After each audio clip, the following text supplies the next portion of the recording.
Whilst Andy's doing that, just welcome everyone. A few new names today, which is nice. This is the sixth of our series of webinars. So next time is the team cohesion. I think that's quite interesting as we sort of start to return to some sort of normality, whatever that's going to look like. So we'll be talking about kind of team cohesion and covering off a bit of Tuckman's team formation and a few other bits and bobs. And then the final webinar we're going to do is a new one that Andy and I have decided might be quite useful, which is kind of talking about what he does in terms of his business improvement, business process stuff links in with what we've been talking about. So lots of overlap, lots of correlation. We're going to have a bit of a play with some interactivity as well. When I say we, obviously, I mean Andy, because as we all know, the extent of my involvement is this finger, which is to push the slides, and that's it. So hello to everyone who's saying hello. I won't name you all or embarrass you all individually, but thank you all for joining us. If you've not seen the previous webinars, I highly recommend them. Sorry, Amy, second to last one, or third to last one, actually. We've covered off some stuff around mindset stuff. We've covered emotional intelligence, bit of well-being, did some stuff around change management. So there's a whole series of webinars out there for you to watch. Please do. We'd love your feedback. Now that you're registered, you should have access to those automatically. So I was just ramping while we were sorting out the sound, which seems to be fine. So brilliant. I just wanted to pick up on Amy's point there. Final webinar. At the moment, we're going to make it interactive, the final one. So actually, it'd be really good to get people's feedback about what you want, what you liked, what worked and what didn't. We've got a survey coming up at the end, so please do fill that in. We will bring it up towards the end of this, help Lenny out, give Lenny some feedback, and that would be brilliant. But yes, I guess 3 minutes in, I think, Lenny, that's probably a good time to start. So hello to everyone. Hello, Stephen from Newport. So yes, hello. We're here for the setting goals for productivity. So that's a subject close to my heart as well. And obviously, I'm Andy Sanford. I work for a company. I'm the founder of We Are Lean and Agile. We do continuous improvement software and help organizations implement continuous improvement. So we have Lenny, I think, what did you say, 6th or 7th, Lenny? Possibly. So I mean, it's kind of been the COVID series with Lenny. Lenny kicked off all of the webinars with a great control dartboard one, which I recommend to everyone. So I will just let Lenny introduce herself. Hello. My name is Lenny Bedian. I am the founder and director of BW Training Limited. We're a company that works predominantly around local government, but we work in a lot of different sectors around culture change, behaviour, skills stuff, management, leadership, anything that requires an element of skills and behaviour. That's kind of what we do. So big part of what I've been doing and keeping sort of the wolf from the door over the last 3 months has been coaching, a lot of online coaching. And these webinars are a new venture that we're having a bit of a play around with. So Andy's mentioned it already. I'm absolutely imploring you, if you have any feedback, please do give it. I know it's a pain and I know it's time out of your lives that you haven't got, but if you've got anything out of these, which we have done for free, please do put something back. It takes 2 minutes and it's so important to us. So little plea there from me. So thank you. Brilliant. So Lenny is the yin to my yang, really. We look at the process side and Lenny helps the people side work properly. And I think that's where it kind of works really well. So let's start with a poll for you. How are you feeling today? And I'm going to launch that one off. Both myself and Lenny were feeling a bit crappy this morning. But I think that's the first time. I've never put meh before, but today I've put meh. I sincerely hope it doesn't translate, folks. I don't like my moods to impact on my delivery. So I'll have a word with myself and make sure I'm okay. But apologies. I'm a bit meh today, although apparently I'm not alone. There's 7 or 8 or more of you that are exactly the same. So hopefully by the time we finish, we all won't be meh. We'll be happy and excited. Well, I feel a bit more up for it now. I've had a shower. Yeah, and we're on the webinar. You know, that's cool. That's good. So thanks, Hyde. It's good to know it's not just me. I'm full on meth. I'm in good company. Apparently, that's good. Excellent. So yeah, we're going to do a few polls today. Please do take part in the chat. Feed Lenny with your questions in the chat. She will try and stay on top of them, and it helps the interaction. And Lenny can go in many directions. So really, the conversation does help to shape where Lenny goes with some of these things. So presentation, obviously, handouts are there right now. So if you do want to download the handouts, copy of this plus 3 handouts that Lenny's kindly provided, they're all there now in the handouts tab. Help yourself, download them. Excuse me. So we are, 1, 2, 3, 4, 5, 6 in. 7th one and an 8th one. Not yet in the diary, but scheduled certainly. So there will be an 8th. You can access any of the previous ones. Just go to this link and you can get access to all of them.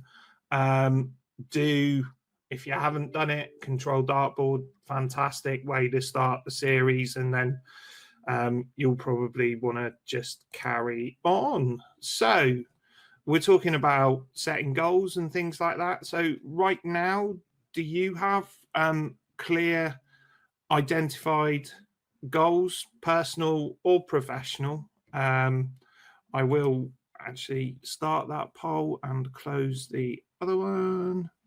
So do you have clear stuff right now that you're aiming for? It's quite hard. I find it quite hard, to be honest, at the moment, because how far ahead can you think? So it's an interesting one for me. And hence I'm looking forward to this session. I'm interested to just expand on that a little bit, not just about do you have goals. I wonder, so let's see how many of you say you have goals. So about nine, it's a sort of 50% plus say they have goals. I wonder, just by way of a kind of yes, no in the chat, how many of you have those goals written down? Because that's a different question. Everything's gone out the window at the moment. Yeah, so a lot of it's unknown. I get that. That's why I think Control Dartboard is really useful, because if you're setting up goals that sit in no control or are going to be challenging in terms of other people needing to do certain things, then those achievement of those goals becomes that much more difficult. Yeah, no. Yeah, I'm not at all surprised. And the reason I'm not at all surprised is it's lovely if you think about it in those terms. So somebody's commented here, it's a blank sheet of paper, which is fantastic. Somebody else has referenced that as a map. That's amazing. Obviously, you have work goals for those of you that are in employment at the moment. So we have our key performance indicators and our objectives and our kind of, our work expectations. Well, we are talking, I guess, more about your kind of personal, professional goals here. So kind of what you want to achieve. So I think most of you are saying no, not written stuff down. And there's a reason I'm asking you that. We're going to talk about something called a smart ass later on. And the smart ass is a bit in you that really would benefit from things being written. So bear with me. I will explain what that means. I'm not just being deliberately inflammatory. So we can definitely look at expanding on that a little bit. So yeah, as Sue's saying, I'm not surprised. My map with it all on. If you remember when we did the NLP communication model, each of you may have different kind of ways of kind of processing information. Those of you that are visual, making goals very visual can be extremely helpful. Those of you that are auditory, you might need to talk it through with someone. Those that are kinesthetic, it's about how does it make you feel. So there's a lot, at the risk of kind of making it sound like we actually knew what we were doing.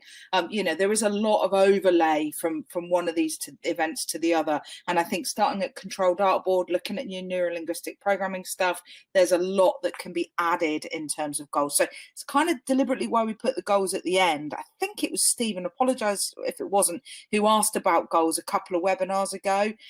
We really do need to put goals kind of around here, because it's all about actually how I'm doing what I'm doing before I start to engage with my goal setting process. So that's kind of why we put them here.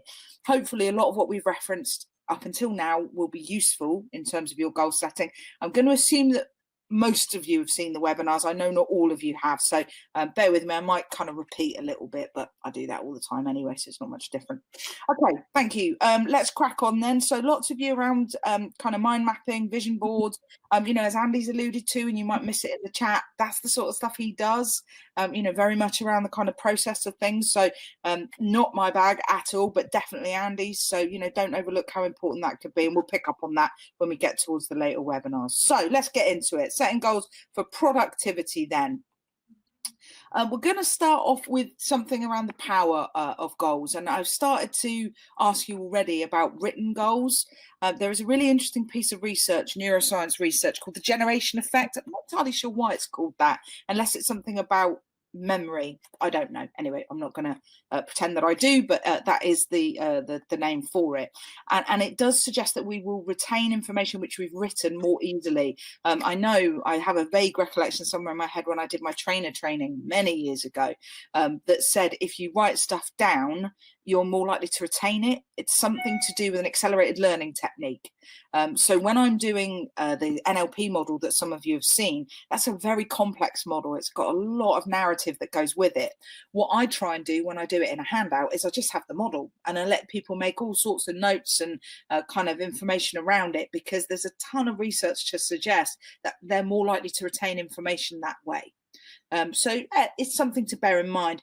It is interesting if you then look at the study, the Gail Matthews study, when people write down their goals, they were 33% more successful. Define more successful. I guess for me, successful in that instance is about achieving their goals, which ultimately is what it's about. There was another piece of research done by Harvard a few years ago, late 80s, early 90s, which talked about or went in to ask a group of students, how many of you have goals? And out of the group of students, the vast majority of them, much like yourself, said, yeah, I've got a goal, got something in mind, you know, ish. When she then asked, or when they were then asked, how many of you have written them down, only 3% of the classroom said they'd written them down. When the researchers went back 15 years later and tracked all those individuals, the 3% that had written them down were cumulatively more wealthy than the whole of the rest of the 97% of the classroom put together. So I'm not sure wealth equates to success, and I'm sure for some of you it doesn't. But whatever the definition of success is, there is a load of research to suggest, and I'm going to explain it in even more detail because there is a neuroscience rationale behind it, that if you write stuff down, you are far more likely to achieve it. The key becomes how you write that stuff down. So there's different ways we can write. We're going to talk about kind of towards goals and away from goals, what drives our goals, what language are we using. So what I'm not going to do today is spend loads of time lecturing you on SMART, for example, because I would guarantee most of you have seen SMART up the yin yang at some point or another. There is a slide on it. I am going to remind you of it. It says less about how you structure your goals and more about how you engage with those goals. Key one, number one, write them down, get them written down. So in terms of the kind of continuation of the science, there is a RAS, actually. I always call it smart ass. It's actually not a smart ass, it's a smart RAS. And the RAS is the reticular activating system. Apologies, Amy, I was trying to remember that when you and I were having our conversation in the week and it just completely went out of my head. So it's the reticular activating system, which is a cluster of cells, as it says here, located at the base of the brain. And it has all the information. What it essentially does is it connects the two sides of the brain together. So our logical, kind of methodical, analytical left brain thinking connecting with our right brain, how something feels, that kind of intuitive, instinctive kind of stuff. So if you put those two together, what the RAS does is it creates that joined up approach. So rather than favoring one or the other, it allows us to have the kind of feelings that go with an exciting goal that stretches us and challenges us. And that's the kind of right brain stuff. But it also then gives us the structure and the process and the mindset around how to actually plan out those goals. So the RAS is the kind of bit of software, if you like, in our brains that connects those two bits of the brain together. And it's really important that we stimulate it in goal setting. So we could write a goal that's very descriptive, very kind of formulaic, very, if you like, logical and kind of very structured. And that will tickle some of our fancy in terms of our left brain thinking, but then we're missing out the right brain. Equally, we could do what I do, which is to get all excited about loads of goals, not write them down, not really do anything, and then our right brain goes, or rather our logical brain goes, well, hang on a minute, when are you doing this? What resources do you need? It's going to cost you some money or time and effort. Tell you what, let's not bother. So the key here with the RAS stuff is, how do I engage both sides of my brain? And that's where writing them down can be really useful, and some other strategies which we're going to look at. I think it very much links to the NLP communications model, the side of the brain, which you may remember. If not, have a look at it. It's on the series of videos. What am I focusing on at any given point? Am I focusing on what I want to achieve or what I want to get away from? And there's a big difference between drivers that motivate us towards something, goals towards, as opposed to goals away from. Very often in coaching, we're dealing with people who just don't want to be where they are. I can't be here anymore. And there is a driver in that, of course there is, but there's a lot of pressure in that driver in terms of getting away from the current set of circumstances. What we want to do is make where we're going appealing. I think one of the challenges for those of you that are managers and kind of in organizational challenges are about actually, how do we make goals, the stuff we need to achieve kind of strategically and organizationally, how do we connect with someone's RAS? How do we make that exciting and stimulating and engaging for them? Again, there's a big bit for me around conversational coaching, which I know I've referenced a few times, and we still haven't overtly put anything in. So I might shoehorn a bit in around that on the Team Cohesion Day, because for me, that's one of the key skills. How do I influence someone to want to do something rather than sort of pushing them up a hill to do it? So we're going to pick up on the RAS stuff in a little bit more detail, just to kind of give you the importance of the RAS, or the kind of power of the RAS. There is a lot of research has been done into it. So one of the really exciting things about it is that it will focus on what we tell it to focus on. So I think you may remember me saying when we did the communications model, I said to you, when you decide you want to buy a type of car and that's the type of car you want to buy, you end up seeing it everywhere. Well, the RAS is the same principle. So as it says in the example here, if someone has a goal to start a family, the likelihood is they're going to notice families and couples and children. And because at that point in time, your RAS is stimulated to focus on that information. So again, for me, in terms of what's the reality I'm creating, if I'm creating a reality that this is all really hard and I'm really struggling, and what I will tend to find is evidence in support of that, because my brain is focusing on gathering that information to reinforce my view. And it's almost a bit chicken and egg. Which comes first? Did I have the view and then I look for the evidence, or did I find the evidence and then form that view? Either way, it doesn't really matter. The question is it helpful? Is the reality that I'm creating around me helpful to my current set of circumstances? And if it's not, how can I change that? What might my goal setting be around that? So it's really interesting in terms of what we focus on, particularly in terms of goal setting, because do we set goals in the negative, in which case we will tend to focus on the negative? Do we set them in terms of our control dartboard on what we can or can't achieve? Apologies, I think it was Francine, but somebody said earlier on, everything's gone out the window. Well, yeah, it absolutely has. And I'm not saying for 1 minute that you're framing that negatively. There was just a few words on a line here, but how are you framing it? Are you framing that as chaos and scared and anxious about? I'm not saying that would be a bad thing. I'm not saying it would be unreasonable to think that way. Or if we come back to some of the language that I think it was Heidi used, are you seeing this as an opportunity? Blank piece of paper. Could I start and think and act differently? We talked about that in the change management workshop. What has this hiatus given you the opportunity to do? So again, there's tons of research around it. If you're interested in a kind of not a layman's version at all, because he's certainly not layman, but there is a really interesting chapter in the Damian Hughes book. I've mentioned Damian Hughes to you guys before, Damian, Damian Hughes. He does a bright orange book called Liquid Thinking. And in there's a section around the RAS and what it focuses on and what it means. So definitely worth a bit more reading around that if you're interested. So a little bit conscious that, as per usual, I've sort of been talking at you for kind of 10 minutes. So is there anything anyone wants to pick up on? Does anyone have any questions? Anything that's not clear? Andy, you got anything you want to add in? Just anything at this juncture. You are about 7 or 8 seconds behind us, so I'm going to give you a little moment to catch up just in case. And a good chance to get a drink. Absolutely. Yeah. Just water, unfortunately. Nothing very exciting today. Well, it's gone past 12 now, so that's acceptable. Yeah, the yard arm and all that. Yeah. Okay, folks, anything anyone wants to pick up on? If it's a no, then a no would be useful in the chat. Assuming you can access your keyboard and you're not watching me on some tiny little screen somewhere. Okay, I'm going to assume not. Here we go.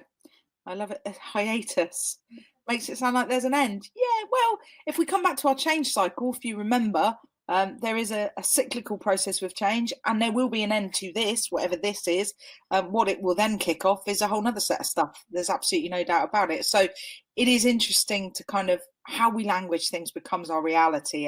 And, you know, one of the biggest things we work on in coaching is that I am phrase. You know, I am ... I am distracted. I am finding this challenging. I am learning new skills. I am stretching my, my kind of ability to cope with a different set of circumstances. So yeah, it is a little bit interesting times for sure. Francine, I'm going to pick up on that if I may. I did notice we had a private message from someone saying, I'm not Francine. I think it's a colleague of yours who appears, I think, to have logged on in some way, but it's absolutely fine. You are all here. 2 of you is better than none of you. So that's how I do it. Reframe there. So, all right, let's crack on then. So, in terms of kind of goal setting stuff, and obviously we are kind of still linking into the RAS. Simple process here is writing it down. We've said that already. Seeing our aims and goals, particularly. Did any of you do the rep system stuff? You know, when we did the NLP model, right at the end, I said to you, there's a questionnaire in terms of a handout. You can see whether or not you're visual or auditory digital, kinesthetic. I wonder if any of you invested the 2 minutes in yourself that it takes to fill that out. Or does anyone know what their natural kind of communication preference is? That was very loaded, Lenny. I feel like I'm being told off for not having done that. You shouldn't be being told off, because you should invest in yourself, and it takes a matter of moments. It doesn't require much for me to say to you, you're probably fairly auditory digital anyway, mate, to be fair. I can tell you that. So. Some people did better than me then. Right, look at this. Look at these little creeps going on here. I love it. We've got auditory, we've got AD, we've got a little bit of visual. Yeah, Lynette, I remember that. Very visual, in fact, from what I remember. A little bit visual and kinesthetic.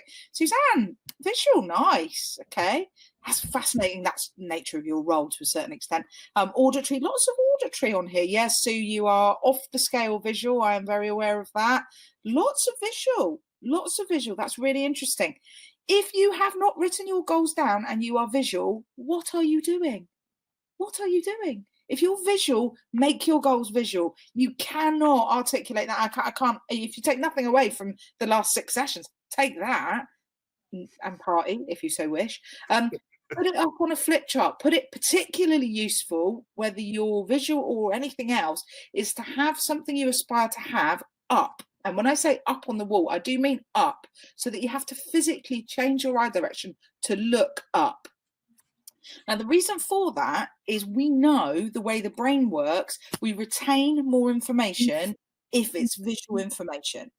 Now, that's regardless of what your preference is. So those of you with an auditory digital preference, which I notice quite a few of you are, Graham, kinesthetic. That's interesting. Yeah, I could see that. Yeah, when we did Herman, what did you come at? Yeah, red, green. Yeah, that would make sense. Sorry, I'm chuntering away with no rationale behind it.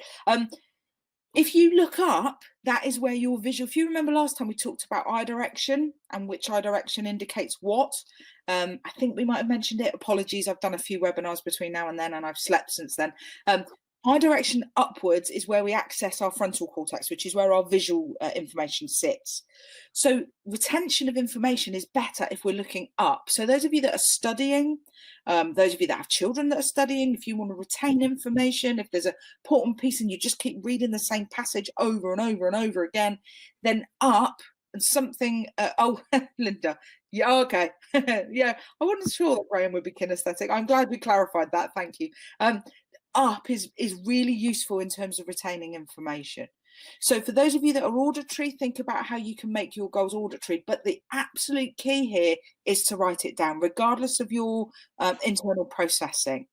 Quite a few of you referenced auditory digital here as well. So something I just want to pick up on that. Auditory digital things need to make sense. They need to be logical, lots of self-talk with those of you that are auditory digital. One little bit to be mindful of for those of you that are auditory digital. Sometimes people with an auditory digital preference will think they have said something out loud when they haven't.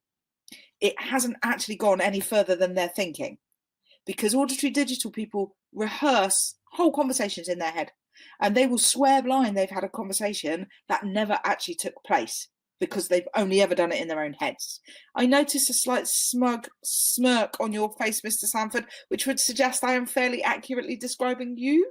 Well, I could give you an example from yesterday or the day before. My partner's father phoned, and it's never a positive thing. I won't go any further, but you know, so I didn't tell her, but I'd obviously had the conversation in my head. Your dad's phoned again. I know you're not bothered, but yeah, I don't know what's bothering him at the moment, sort of thing. But yeah, when I actually mentioned it, she went, "You haven't told me that at all." No. My wife is, and there's a few of you on here who know my wife. My wife is very auditory digital, or the kind of auditory and auditory digital. And she will say things and she'll literally start a conversation halfway through. And I'll go, "I know you think you've told me, you honestly have not said this out loud." Because people with auditory digitals, it makes sense to them. So because it makes sense to them, it's just logical to say it. So in terms of goal setting, they tend to be very good at the bit of the brain that's logical and kind of structured and having an analysis approach to goal setting. What they sometimes miss out on is the sexy stuff. The kind of, is this exciting for me? Is this driving me? Is this, something that captures my very essence? Whereas your visual people will tend to be all essence and excitable and very kind of without necessarily having the structure and the formula to go with it. So again, remember, writing your goals is about that RAS, that connectivity, that cluster of cells connecting those two bits of the brain across. So there's a certain amount of self-acknowledgement going on here. People saying I do that all the time. Sounds like overthinking. Someone saying I always do that. You could argue it's overthinking. I would argue it's a useful process. What's not useful is when it becomes all-consuming. So if I'm going to a new training environment, new customer, I've never been there before, I'm driving to the environment, and as I'm driving there, if I start with an auditory digital internal dialogue, it's really unhelpful for me because I talk, somebody's just said it, it's self-sabotage. It is self-sabotage because I talk myself into a really unhelpful, what we call in coaching, unresourceful state. That unresourceful state saying, they're not going to like me, it's going to be rubbish, they don't want to be here, what's the flipping point? And I convince myself because I have a whole conversation in my head that tells myself what I'm saying is true.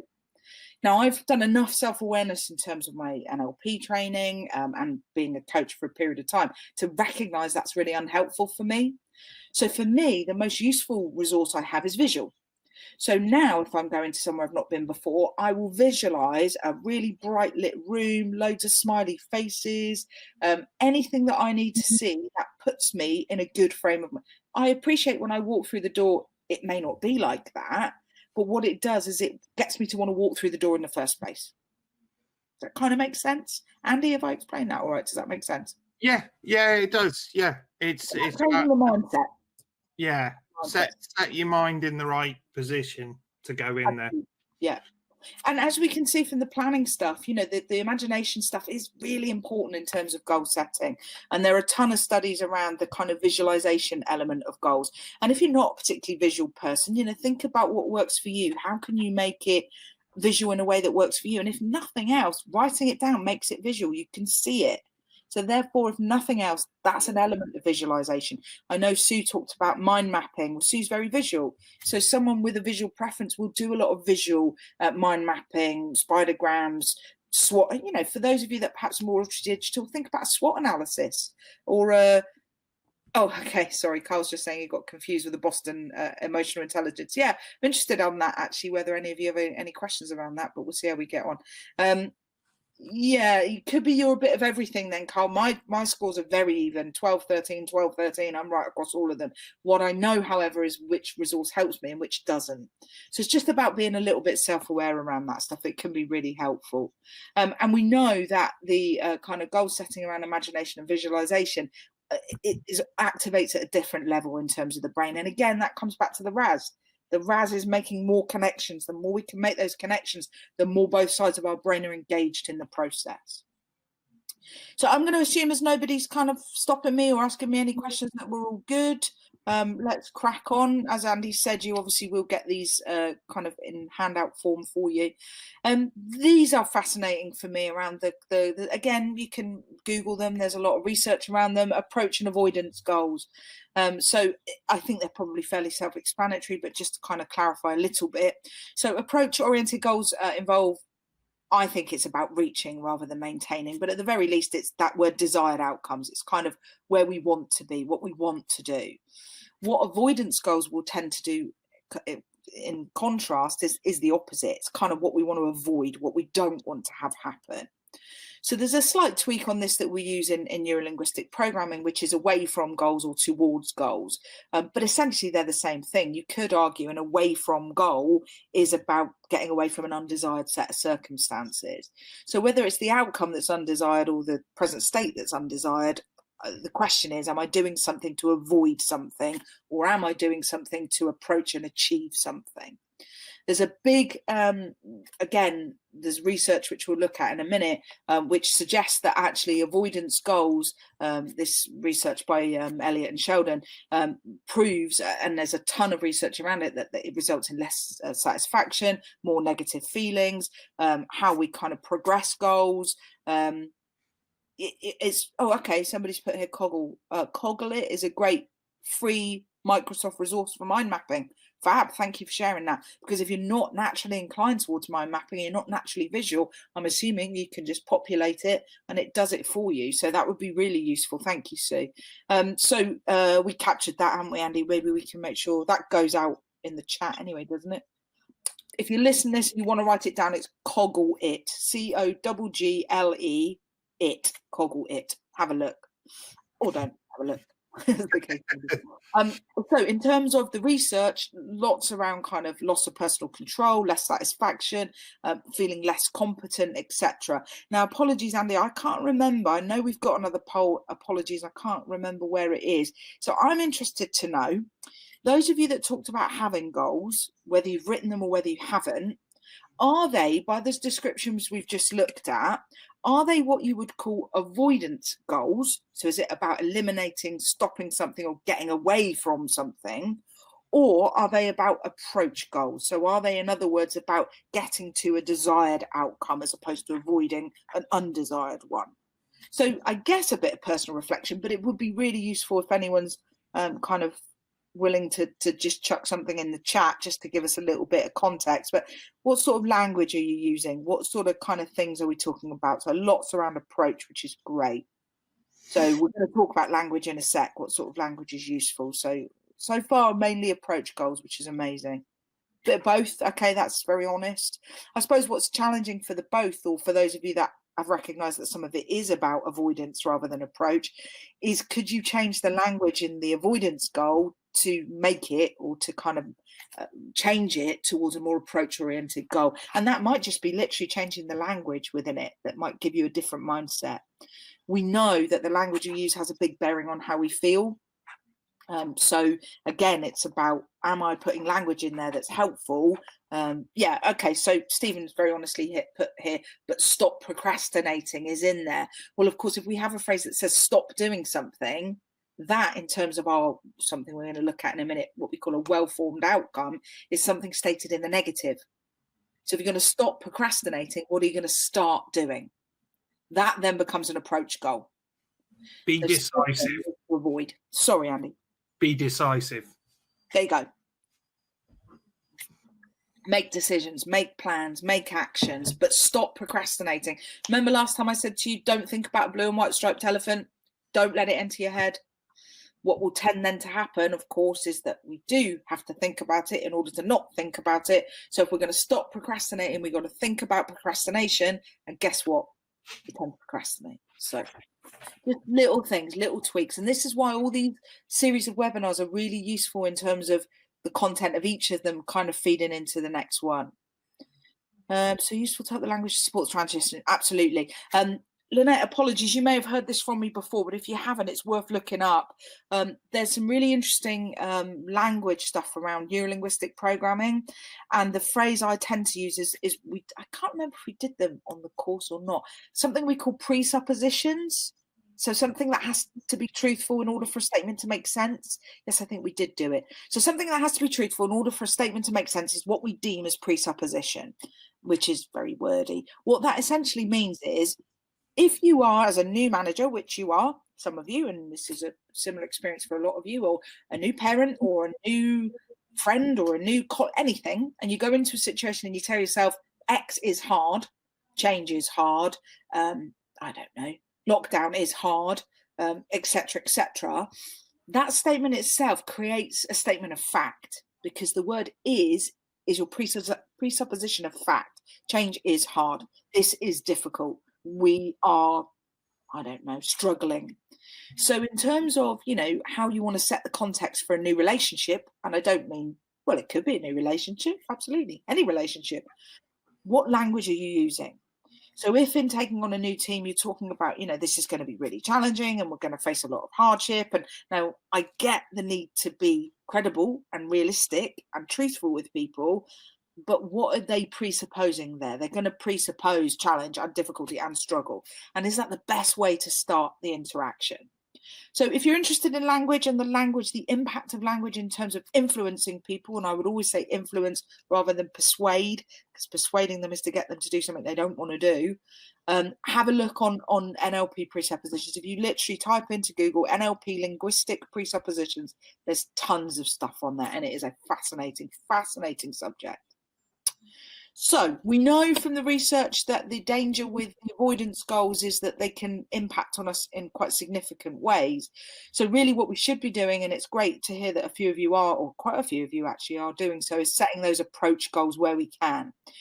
And then the question becomes, well, how do I do that? What's the structure? And there's a ton of structures around goal setting. This is probably the one most of you, I would imagine, have heard, that we use it a lot in terms of appraisals and performance management, specific, measurable, achievable, realistic, and time-bound. So what I've done in a handout for you is giving you more detail around that, because I'm conscious some of you will have seen it till you're blue in the face. I'm also aware it's fairly corporate, fairly kind of formulaic in terms of almost those kind of personal objectives at work.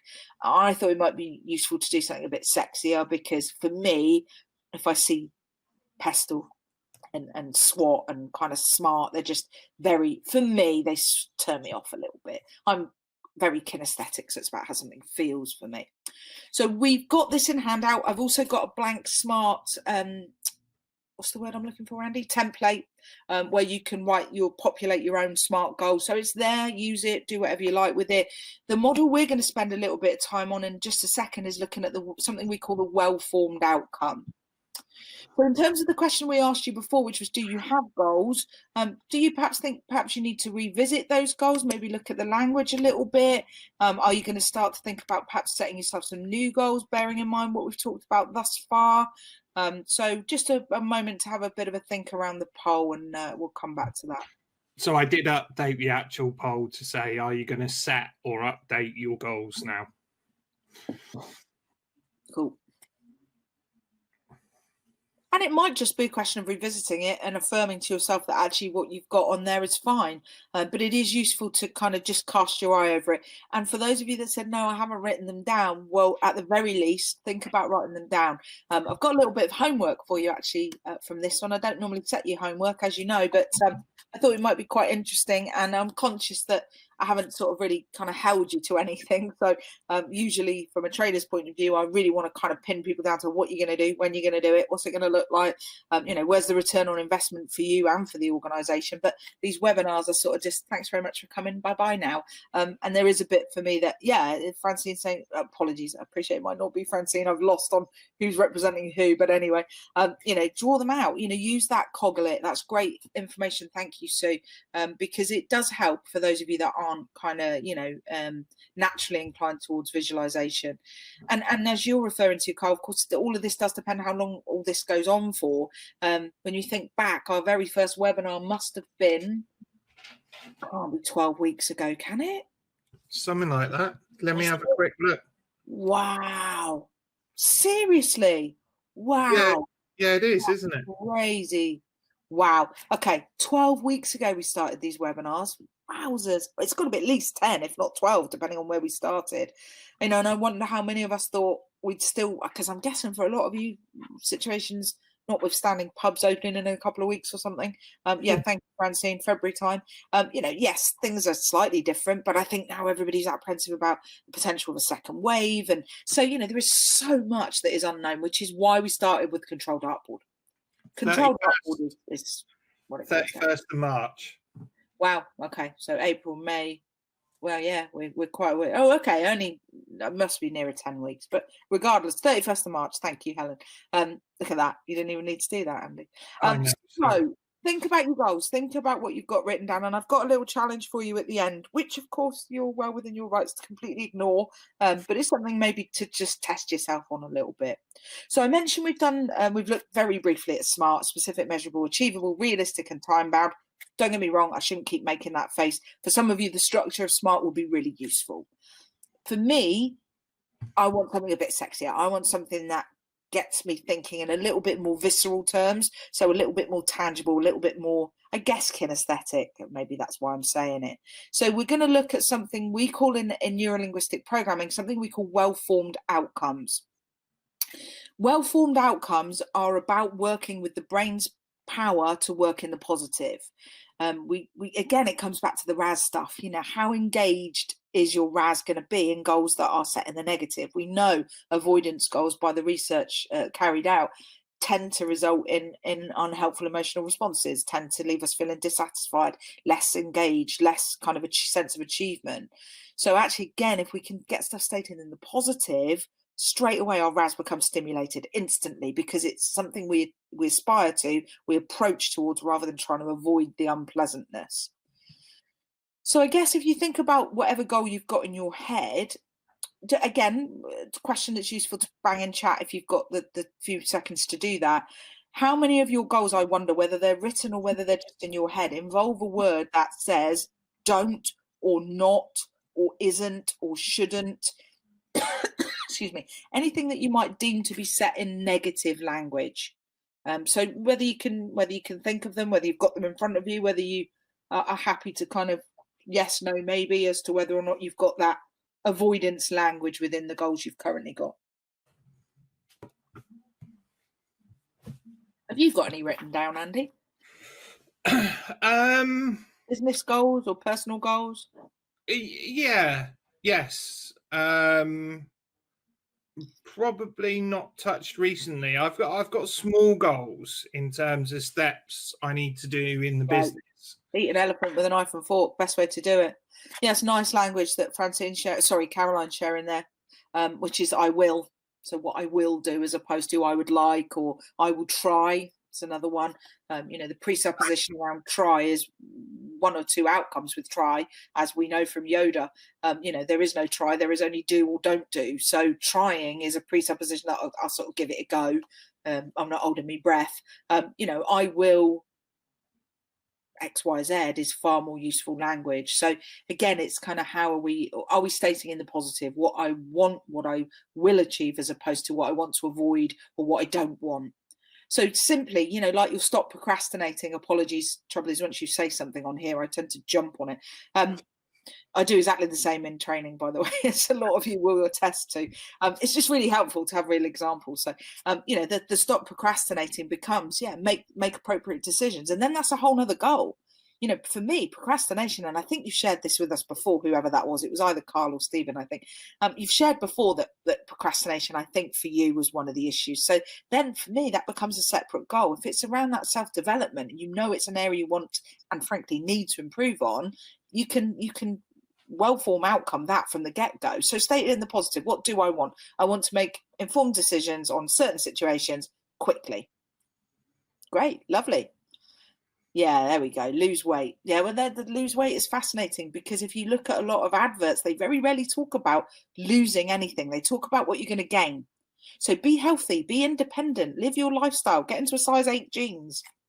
You're that way inclined, as opposed to losing weight, because the brain is not really wired to deal with negatives. It's far more wired to deal with what we can achieve, that approach goal, rather than the avoidance goal. You watch adverts. Fascinating watch. So in terms of stating in the positive, so blah, blah, blah, this is what I want to achieve. What will that look like? What will that feel like? What will that sound like? How can you make that sensorily tangible? So in that respect, see, hear, feel, think. For those of you that are auditory digital, what will you be thinking differently? Very, very useful, because get away from my technology, you. Sorry. My technological finger. It was very useful to make it sensory because it makes it more real. It's something we call future pacing. Future pacing is about being able to see myself achieving that goal, being able to see myself having lost weight, being more healthy, being able to run around, being able to interact differently. Don't waste time is another strategy someone's written here. So if you're not wasting time, what will you be doing? So make productive use of my time. What a wonderful goal. Don't waste time. You've got to think about what it's like to waste time to then not do it. Doesn't work. So sensory, really useful. Again, I've got a handout for this for you, which gives a little bit more detail. So don't worry too much if it feels like I'm rattling through it. You've got a structure you can work through. Think about your control dartboard. With the best will in the world, there is no point in setting yourself up. If we think about the pandemic now, your goal might be back at work realistically within, 3 weeks. Lovely. That's not entirely in your gift. In fact, arguably quite a lot of it is out of your gift. So if you can't do that, what can you do? Well, I would argue I can make effective use of the next 3 weeks. That's a different goal. Then it's in my influence. So see yourself as if you've already done it. Absolutely. Yes, Caroline. Absolutely right.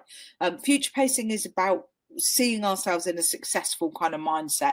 So I shared this, apologies, I do have a habit of doing this, I swear it's old age.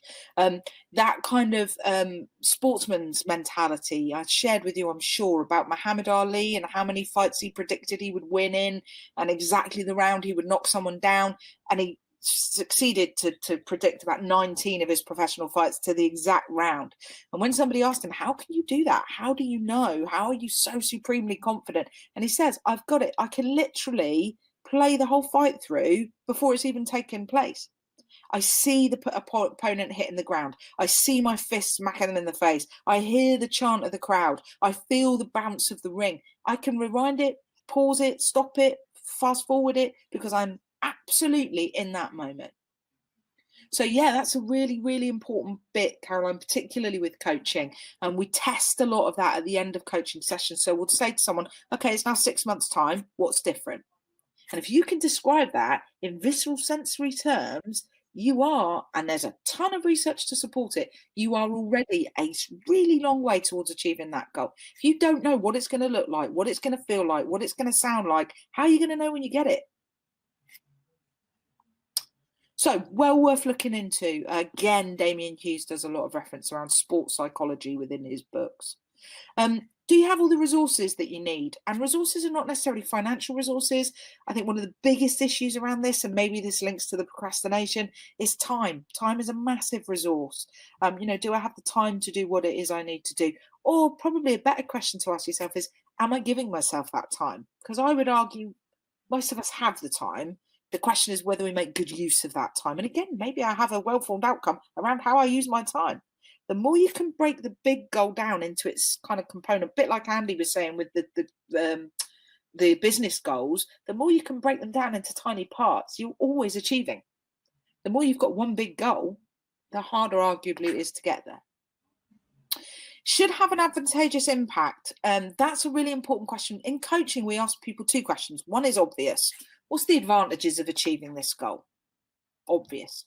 Let's take making informed decisions quickly. Obvious advantages of that: I'll make better use of my time. People will feel that I'm decisive. I don't know, etc., etc. Loads of advantages. What we also ask that people may not naturally think of asking is, what are the disadvantages of achieving this goal? Now, the disadvantages are really interesting, because if you think advantages and apologies, I can't work out which way around this. It's inverted, I think. If you think of your advantages and disadvantages of being almost like a weighing scale, if in exploring the disadvantages they start to outweigh the advantages, what might happen to that goal? Let me phrase that again. If, when I'm exploring the disadvantages, they begin to outweigh what I perceive to be the advantages, what am I going to do in terms of that goal, would you suggest? Disadvantages outweigh the advantages. Bin it. Because we are not inclined for self-sabotage. So in my subconscious mind, I know that this goal is not what I want to achieve. I will never forget coaching someone once who wanted to be more assertive. Obviously, assertive has loads of benefits. I get respected. I can be more, articulate my view. I get more respect from my friends, my colleagues, my peers, loads of advantages. And I said to her, what are the disadvantages of that? Immediately, understandably, she went, no disadvantages. It's what I need. It's what I want. It's what I've got to do. When I then said to her, okay, without editing your thinking, just spend a moment. You're now supremely assertive. You've got all these things you want. What might the kickback of that be? Don't edit it. Just say what comes into your head. And without thinking, she went, people might not like me. And I said to her, okay, if you've got on the one hand all these advantages of being assertive, respected, having your view, listening to people, listening to you, being all of those things that you said are advantageous, which it clearly are, versus the people might not like me, which outweighs which? Now, in her head, the view of being disliked outweighed all the other advantages we've talked about. And then she wondered why she wasn't being assertive. So it's really, really important to look at the disadvantages of achieving that phrase, be careful what you wish for. Sometimes we set ourselves up, if only I was more assertive, if only I was this, if only I was that, if only I was the other, without realizing that actually somewhere subconsciously, our brain is protecting us against achieving that goal. And there's a reason for that. And our subconscious mind knows it. We just need to draw it out a little bit. What might those disadvantages be? It's so important. And that kind of links to the last question. Actually, what will happen if I do achieve this goal? What will happen? Actually, apologies. That shouldn't say if, should it? That's bad language on my part. I should say when. Apologies. When. What would happen when I achieve this goal? What will happen when I am successful? What will that mean? A few of you saying about spending hours with me to coach out some bad habits. Obviously, this is what we do in coaching. Most of my first coaching session with anyone is going through this process. What is it you want? What will success look like in terms of the coaching intervention? And ultimately, if you're not getting to the end of that with a coach feeling all of these things have been achieved, then bin off your coach, because that's not useful. A couple of questions that you can think about asking. And again, we've got these in the handout because you've got the slides. So what will it feel like? What will be different? What's my value set in this? Actually, what's the purpose for me of achieving this goal? Sorry, I've just noticed the time, so apologies. You can notice I'm speeding up. What's the first smallest step? We've talked about that already. This is the big one. When am I going to do it? Because a lot of it, we'd sort of say, yeah. So when? God, then what are you going to do? When are you going to do it? And what will happen when? I obviously pick myself up on language at this slide, when I achieve this goal. And this is your point, Caroline, about kind of going forward in your thinking and going, okay, what will that look like? What will that mean for people around me as well? And that's a big consideration. Whether it's my husband, my partner, my children, my colleagues, my members of staff, my manager, ultimately changing you might not notice the impact, but think about what impact there might be. particularly relevant for that lady who ultimately just wanted to be liked. Just to kind of think about goals, and for me, kind of taking control of goals. What if you feel scared about achieving a goal? That's really interesting. What we would then work on is we park that goal to one side and we work on, okay, so what specifically are you fearful about? Apologies, I'm putting words into your question there. That wasn't what you said. What specifically are you scared of? What does scared mean to you? How do you know you're scared? So how can you, so what we would do is we would park the goal, because your brain is not engaged in that goal at this point. Your brain is engaged in the fear of that goal. We look at how we go about overcoming that fear, and then we revisit the goal. You can't run an approach goal alongside a negative emotion at the same time. Hope that makes sense. Yeah, and you will lose a few people on the way, because people like you how they like you. That's what they know. The question then becomes, how can I adapt in a way that works for me predominantly, but also potentially doesn't impact on others to a significant manner? And if it does and I lose them, maybe that was the best outcome all along. Fear of failure. Yeah, absolutely. And again, for me, we explore that language. So what does failure look like? When have you failed before? What did you do then? What would happen if you did fail? What would that mean? What are others around you do? So I don't want to kind of oversimplify it. And again, do you know, I said this before, I really think we need to do something on coaching, Andy. We really need to do it. Remind me between now and the next one, because all we do in coaching is we explore. The way I think of it is language is like a pie, and the language is just words, just a crust, just that failure, fear. Last time we talked about arrogance or ambition or something. What I'm interested in is all this. I'm not really interested in this because this is just words, don't really mean anything. What's sitting underneath all of this? What does failure mean? Failure by whose definition? So definitely for me some mileage. Yeah, I think, do you know what? We're either going to shoehorn in, and I'm tying Andy down to it without even discussing it with him anywhere else. I think we can commit to putting another one in somewhere, because I do think coaching is really relevant, and it pulls a lot of what we talked about together. Yeah, I mean, we always talk about in Agile, there is no failure, only learning. So the only way you can fail is if you do not take any learning out of that experience. Can't remember if I shared this with you. The Thomas Edison, the filament inside a light bulb. I read, and I thought it was hundreds of iterations to get the filament right. It was actually thousands, 3,000 attempts to get the filament right inside of a bulb.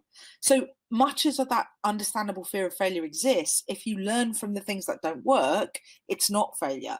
It is learning. And the question then becomes, because then you can never fail, can you? If you're always learning, how can you ever fail? Dyson. And that's why failure to me is so important. The word failure. Sorry, Andy. James Dyson was 40,000 iterations of the first Dyson. There you go. And now he's a God knows what gazillionaire. Exactly. So I do have to say, and much as we can do, and we will, an hour on coaching, and it is helpful. Time with a coach. We touched on this in one of the sessions before. Peer support. As an absolute minimum, but invest in yourselves in terms of coaching. It is, for me, we tend to overlook ourselves in everything. As human beings, we tend to be very focused and predicated on looking after other people, and we're kind of designed that way. And sometimes we forget that if we're not right, if we're not investing in ourselves, then ultimately, how helpful and how supportive are we going to be to others? So it is a really important process. I can give you some tools around it. One of the hardest things you can do is self-coach, because self-coaching by definition is very difficult, because if you could self-coach, you wouldn't be in the problem in the first place.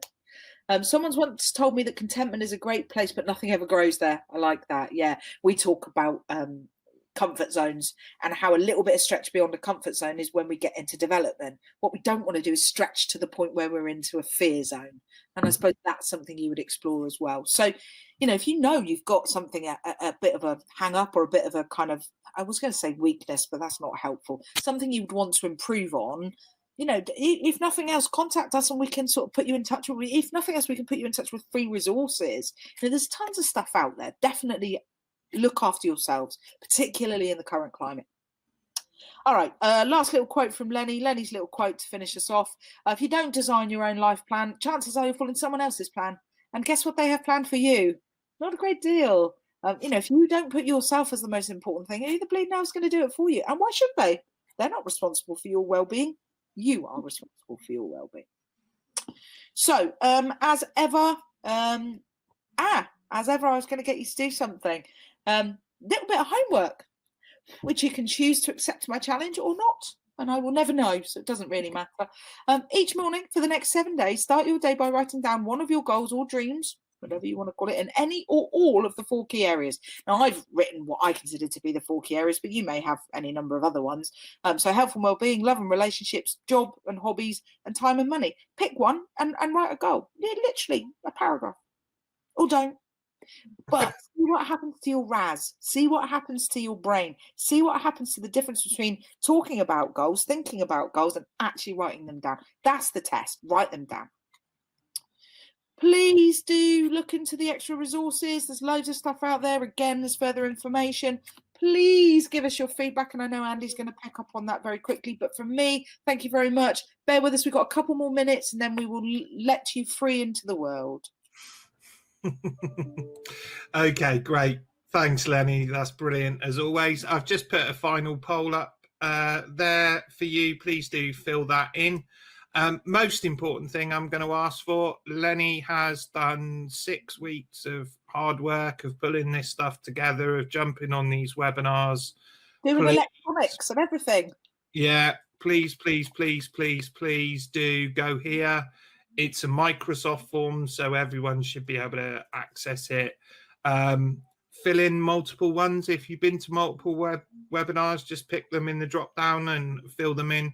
All feedback's brilliant, and we will take it on board and use it to design whatever's next. And that is something me and Lenny have got to put our heads together next week on. So please, that would be absolutely fantastic. And final bit, you want to have a look at any of the events, any of our events at all, actually. Lots of stuff around other topics. All of these are up there. This one will be up there in a day or so, as soon as I've trimmed the video. And other than that, I would say... I'm gonna do a final less than subtle thing and put a full screen pop-up on there with a link to the form. I like it. So please click that link and straight after the webinar, fill that form in for Lenny, because I think Lenny has done a fair amount. So thank you. Thank you all for coming along. In a couple of weeks, folks. Yeah. Thanks for joining us. Take care. Cheers.